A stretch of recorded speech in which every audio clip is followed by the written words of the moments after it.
So it's been a while since we've had a big Ceph event like this, so we wanted to kind of give an update about where Ceph is at, both technically and as a project. We'll start off with a brief overview of what's going on with the project high level, and then dive into more of the technical features that have been updated for QUINCY and coming up in REEF. You may notice Squidward here. He's here because that's where the name QUINCY came from. His middle name is Quincy, as a squid. So it's been a big year for Ceph. In the last few years, Sage Wild, the founder of the Ceph project, has slowly stepped back, and for the past year, he hasn't been actively involved in the day-to-day of the project anymore.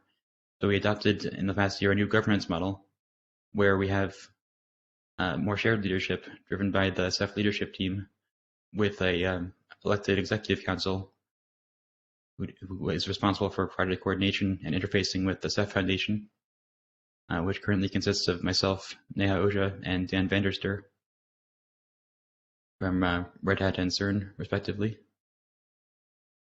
And we're trying to make this a much more open and collaborative process, so the Ceph leadership team meetings are all open for anybody to join. We share the notes on the mailing list, and anything that's technical and affects the whole project is discussed there. A few of the major focus areas for us the past couple of years have also been around improving our internal processes for releases to improve our stability. So we're now publishing release candidates before the final versions of the releases, so we can have multiple real-world upgrades in labs and test clusters before actually publishing stable releases out to everybody. And there's a big focus on performance and scalability.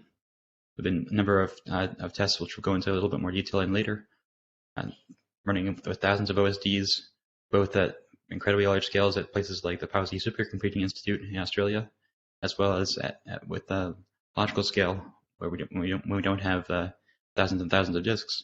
We can still emulate that and test out and find a number of interesting bottlenecks. We've also seen a lot of growth in usage of Ceph over the past few years. I believe we started out with roughly 500 clusters reporting in telemetry a couple years ago, and now we're up to 2,000, representing over 800 petabytes of capacity and 100,000 OSDs. You can see this, we're split roughly evenly across the past 3 versions of Ceph at the moment. You can see more detail at the URL there, the telemetry public dashboard.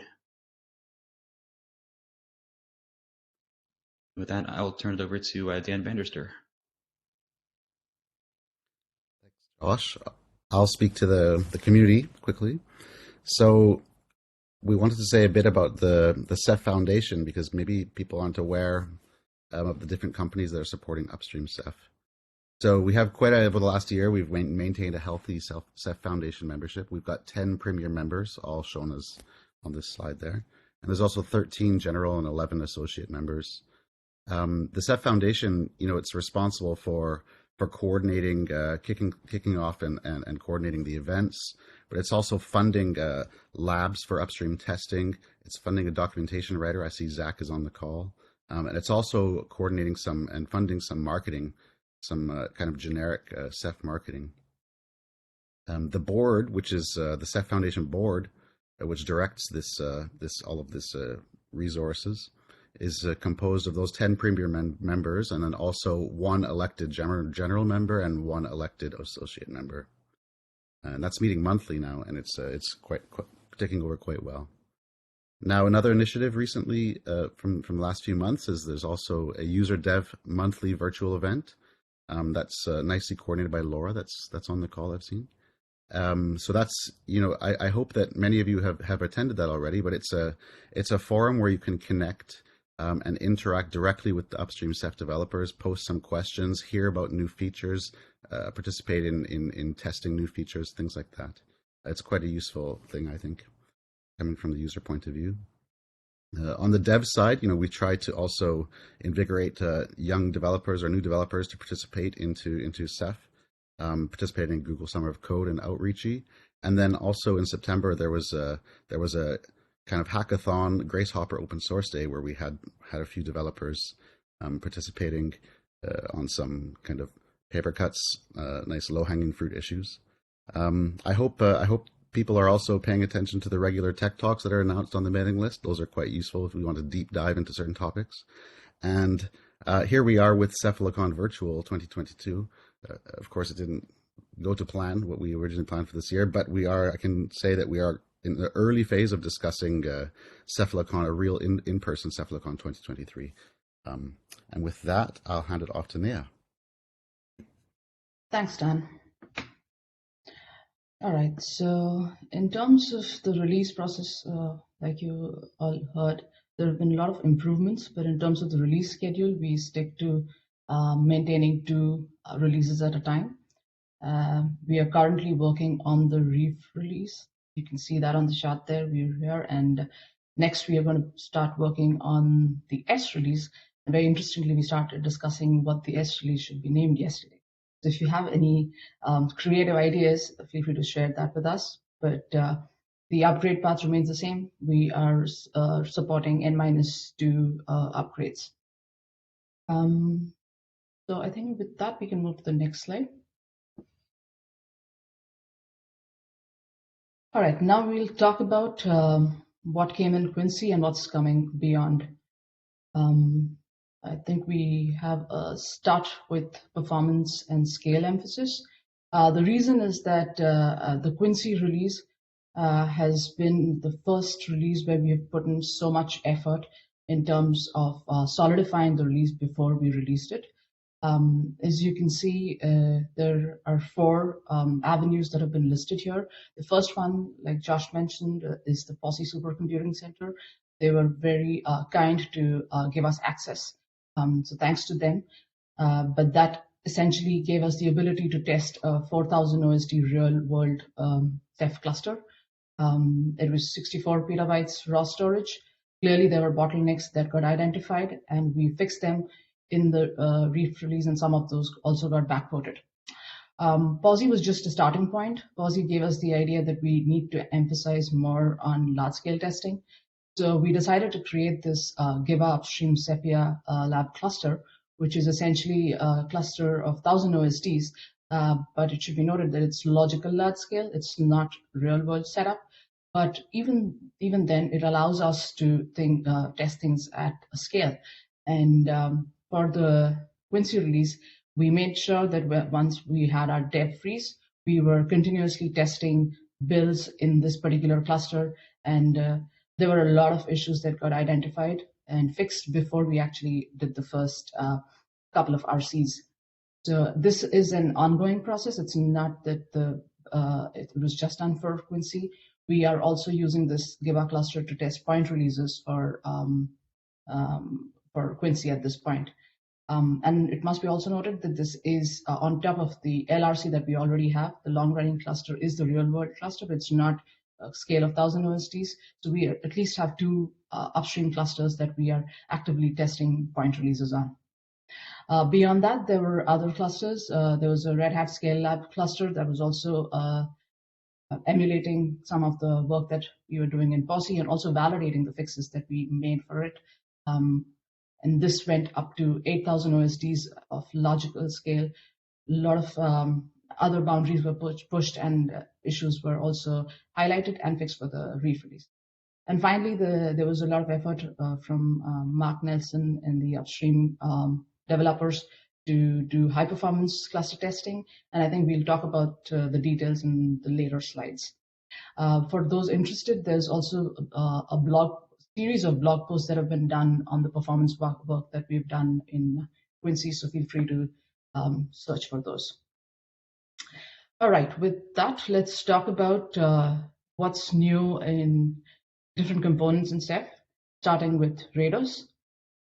So in QUINCY, the most exciting thing I would say that came in was QoS in the OSD by default, which means that there is no longer a need for users to play with sleep settings and manual configuration options to be able to prioritize client versus background operations. Background operations here means recovery, scrub, snap trim, PG deletion, kind of things.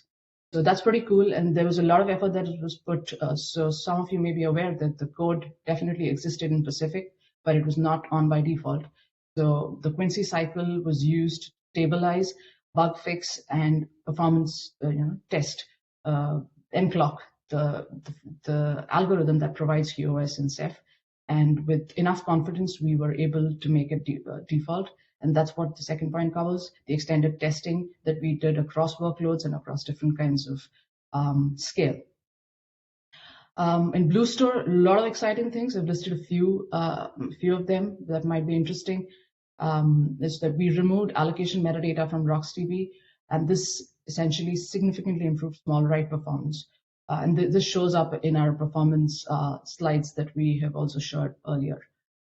We also made BlueFS improvements, and the finer grain locking piece is the one that we are very excited about. This, other than code cleanup, this also helps us nail down a lot of bugs that we've been seeing in this area in BlueFS. So this has been a pretty major effort in QUINCY. Other than that, we also have cache age binning that has been implemented. And there are other improvements also, like zero block detection. That's just for large scale testing that we are using. The idea is that we should be able to write zeros to BlueStore for large scale testing without filling up the actual devices. That's another ongoing effort that's going on. But moving on, we've also got messenger improvements. So we now have on-the-wire compression. So we already had encryption. So with QUINCY, we have on-the-wire compression for OSD to OSD communication. This is not on by default, but we would love to hear some feedback about this. There's extensive documentation about it as well. There's more concise and meaningful slower ops reporting in the cluster log now. We've added health warnings. Yeah, this must be noted that in QUINCY, we added warnings for file store deprecation. In the REEF release, we will be removing support for file store. So if you are currently on file store, this may be of importance to you. There's also another warning about the require release flag, because sometimes users don't set it and end up shooting themselves in the foot. There's also, I will talk about the telemetry stuff in the later slides, but there's an improved opt-in flow in telemetry starting with QUINCY. Next slide, please. All right, so with the REEF, what's coming? There's client versus client QoS initial implementation, and this initial implementation is in LibRADOS. The support for client versus client in LibRADOS will be added in the REEF release, and there is a lot of testing that needs to be done. So with it must be noted that it's a complex piece of work, so we don't want to be hasty about such things. So we will slowly roll out changes, first starting with LibRADOS, and then support for maybe RBD in the S release and other kind of applications later. But look out for this piece of work, because this is very exciting from the core standpoint. Going ahead with other things, so at this point, mClock doesn't have the ability to support high priority operations, such as user-initiated repair, forced recovery, or some states where WPQ, the previous scheduler, was able to prioritize certain things. So we are working on a mechanism for mClock to also do that in the REEF release. In terms of BlueStore, lots of exciting and high-performance work coming in. There's going to be a custom wall support for RocksDB. So we are getting the idea is to use the custom wall instead of RocksDBs, and that comes with a plethora of performance improvements. With that, there's a new one tracker per object mode that will replace the shared blob logic. Here, the idea is that we've identified a bunch of bottlenecks in the current code, which show up in especially things like testing of RBD mirroring, and when the workloads are snapshot trimming extensive. So this is going to give us performance improvements in those areas. And finally, there's 4K allocation unit for BlueFS. Been seeing a lot of discussion in the user list around this. where users are running into BlueFS space in shared devices, where both your DB and data are on the same device. So this is going to be an improvement in that area. So looking forward to this as well. Beyond that, we've got balancer improvements. So as we all know that the balancer is on by default, but it does not, it currently just takes into account the number of PGs. The idea here is to add another mode in the balancer, which optimizes reads in the sense that the number of primaries that a particular OST is hosting. This will not be on by default. It's going to be added as a support in the OSD map tool first. And based on the feedback we get, we are going to add it to the default code base. Beyond that, some other improvements. So there's going to be work in the area of capturing data availability score. We'll have an initial implementation for this in REEF, because the idea is that currently we have snapshots like Ceph status, but we don't have anything that tells us availability over time. This will allow us to see that. And then PG log improvements that I think we are all aware of that have been made for REEF and even backported.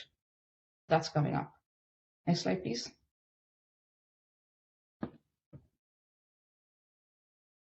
All right, now let's talk about the Crimson project. I know a lot of folks are very excited about this and waiting for this. So for those who are not aware, the Crimson project is basically a high performance rewrite of the OSD. Currently supports RBD workloads on replicated pools with the BlueStore backend. We don't backport things for Crimson. It's really cutting edge, and there are lots of improvements getting added as we speak. So what's coming in REEF is the initial multi-reactor support. The S release will add further improvements to the messenger in this area.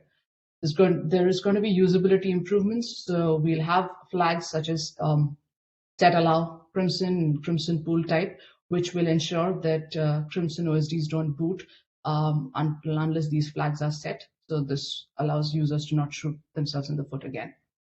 There's going to be initial support for snapshot, snap trimming, which is very exciting. So that fits in very well with the RBD workloads. There's going to be improvements in C-Store. There's next generation object store implementation going on that's going to be focused on efficiency and tiering. And in terms of what's currently planned for the S release is the C-Store multi-reactor support, tiering support.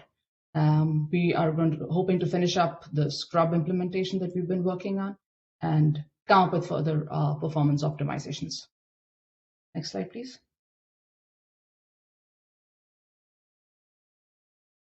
All right, like I said, I wanted to touch upon telemetry a little bit, and there's going to be a full-fledged talk about it later.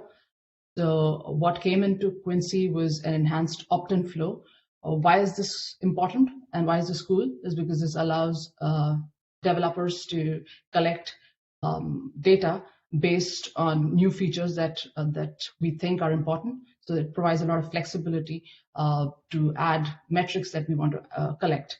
In terms of why is it important to users is that they can keep sending only what data they opted to send in the first place. Whenever there is any new data to be collected, we don't force opt-in, so you can re-opt-in if you are interested in sending that particular data. Explicitly, we make users aware of the data sharing license as well. Telemetry has had a bunch of channels, like we know, basic, crash, device, indent, but in QUINCY, we added a new channel, which is the perf channel.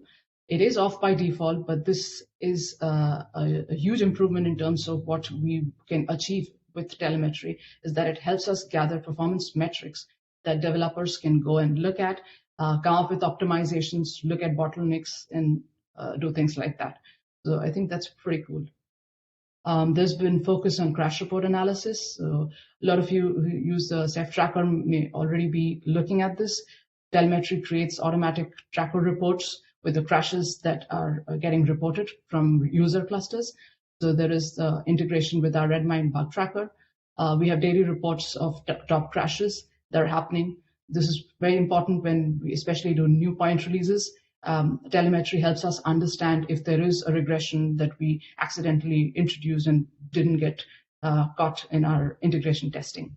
There is a fancy internal dashboard that some of the users don't have access to directly, but developers do. But for users, they always can look at the public dashboard. That has also been improved a bunch in the QUINCY release. And there's also extensive device dashboards, so you can see which HDD or SSD models of Ceph users are deploying. Next slide, please.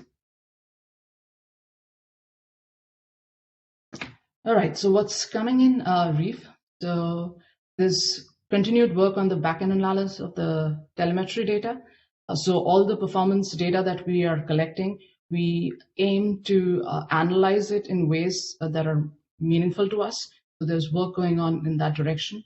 There are tools for developers to use crash reports and identify and prioritize bugs.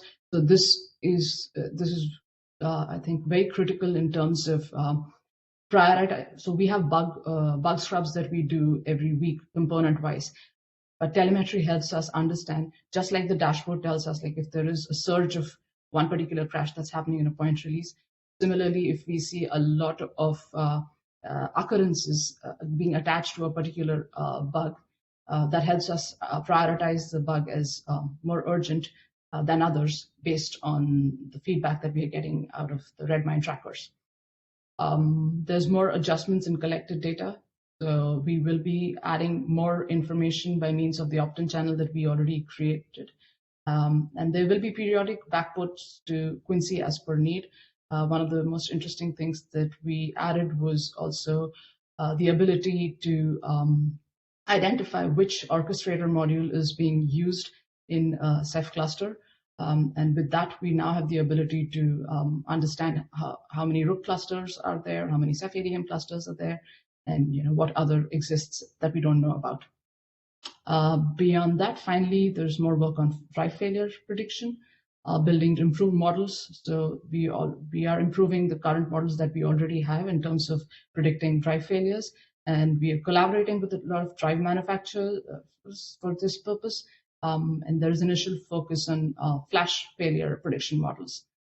We will also be expanding the dataset via Ceph Collector and other mechanisms like standalone collector and other data resources. So overall, lots of exciting stuff coming into telemetry. So if you still haven't opted in, this is the time to do it, I would say. With that, I think I'm at the end of my slides. Let's move on to the next. And yeah, thanks, Neha. Yeah. So I'll go over the other components in Ceph pretty briefly at a high level. There's more detail in the slides that you can look into later. I'll share these on the mailing list after the talk. So in the dashboard realm, there are a number of improvements in QUINCY, a lot related to some new services you can deploy like SNMP, trying to make it easier to do certain things like expanding your cluster, and deploying NFS, and there's now an integrated way to report bugs with Ceph directly through the dashboard. So you don't even have to log into Redmine or anything or create an account. You can just directly, if you see an issue, report it through the dashboard in a very simple way. You can actually even do this in the CLI as well if you're not even using the dashboard. So it makes it just a little bit easier to report any bugs you find. For REEF going forward in the dashboard, there's more focus on kind of more operational improvements for day 2 sorts of, or day 3, like after your initial install. What can you do with the cluster? What do you want it to manage in terms of authentication and capacity, improving the upgrade experience. There's also more work on enabling management of other kinds of features in the cluster, like more advanced RGW workflows, and also some improvements around observability with centralized logging and potentially monitoring multiple clusters at once, not just a single cluster.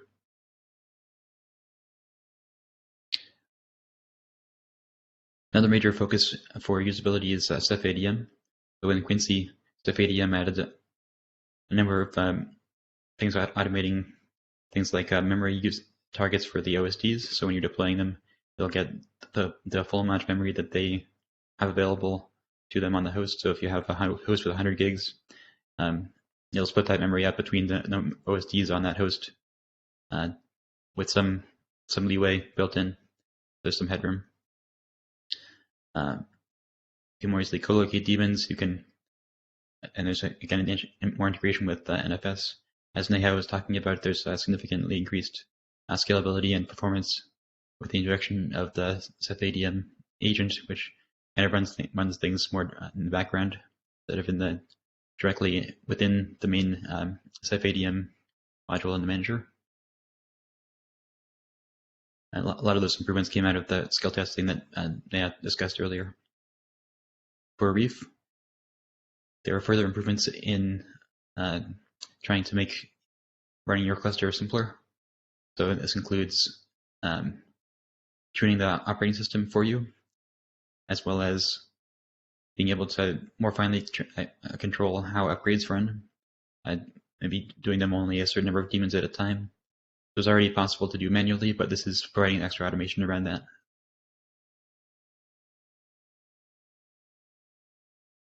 Also some improvements in security with the introduction of key rotation for CEPH daemons. So there's a command line you can use to have CEPHADM replace the keyring for your OSDs or MDSs, monitors, etc.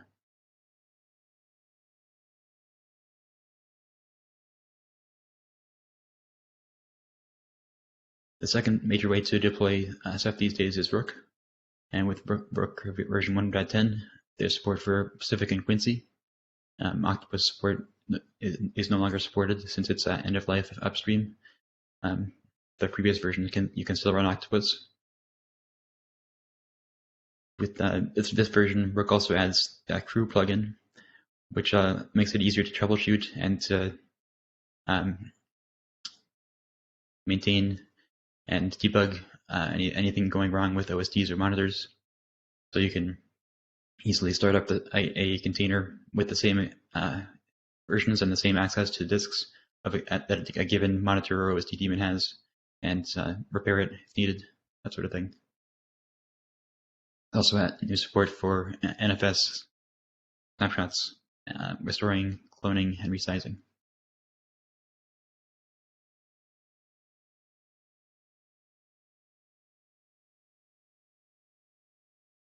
So for the RADOS block device, there are a few major focused areas.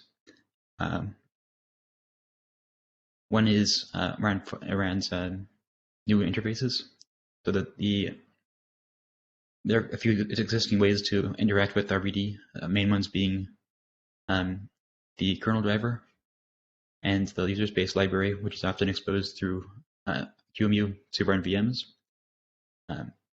A third one is also iSCSI. This is not really being focused on so much these days, and instead we're focusing more on an NVMe OF gateway, which is a bit of a collaboration between IBM, Intel, Corete, and Red Hat.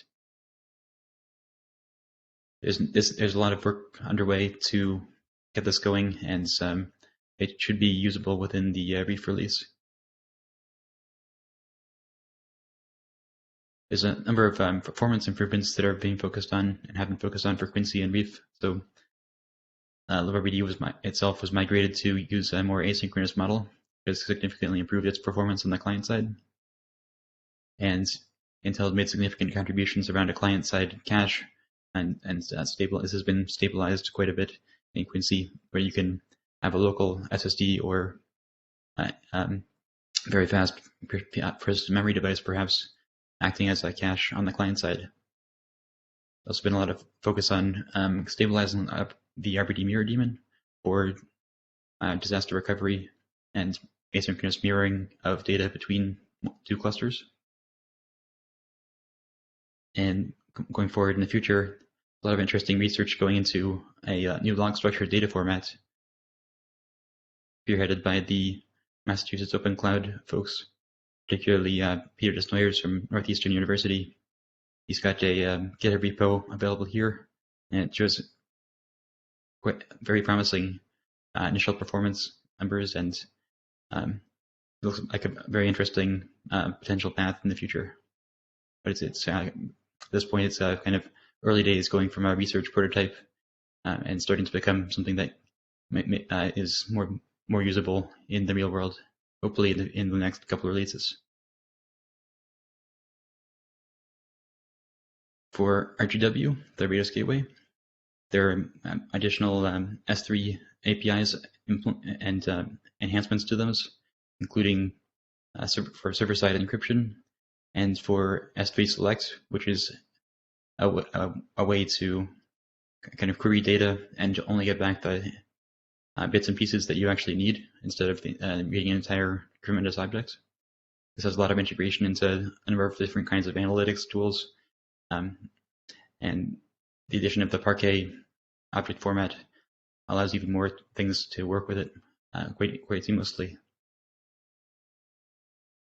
There also is a lot of focus on multi-site improvements, including enabling you to reshard buckets that are being replicated, and optimizing the way that the data is stored, as well as improving the load balancing of auth replication so that all the RGWs can participate, not just a few of them.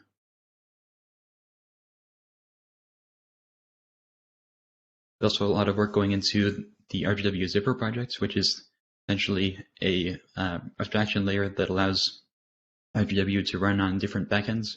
There's a kind of a prototype backend based on a SQL database to run on SQLite or other sorts of SQL databases.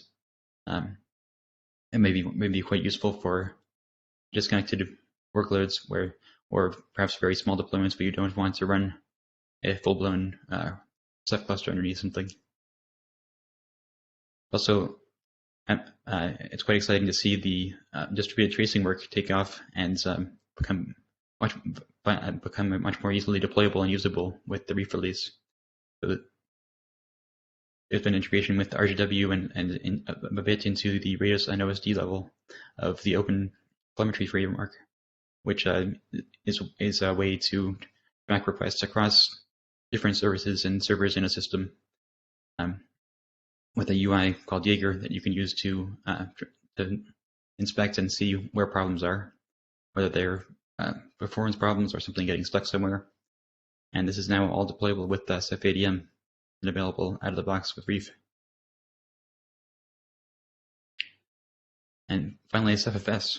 There's been, again, a number of large focus around performance and stability, but in addition to that, there's a few newer features being worked on. So for CEPHFS top in QUINCY, there are a number of more useful metrics being added, so you can track what clients are doing more precisely. Also improve support for hard links, and finally, work is ongoing on layering support to be able to do a fast clone from a snapshot, similar to what you get with RBD today.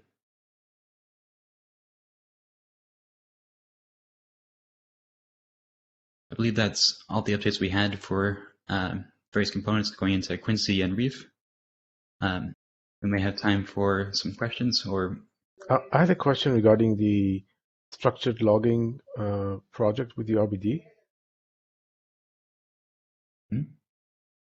Is this RBD specific, or could other daemons benefit from that? This is a log structured data format for RBD in particular.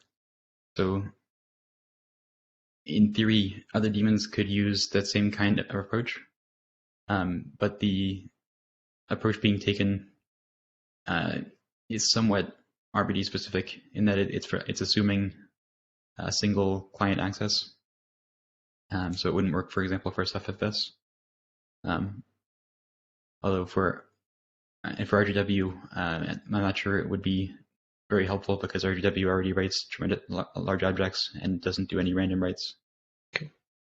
But yeah, it could be potentially adapted to other kinds of applications. All right, well, if questions come up later, feel free to reach out to any of us. And again, like I mentioned, we'll post the slides to the mailing list so they can see the links and dive in more detail. Thanks, everybody.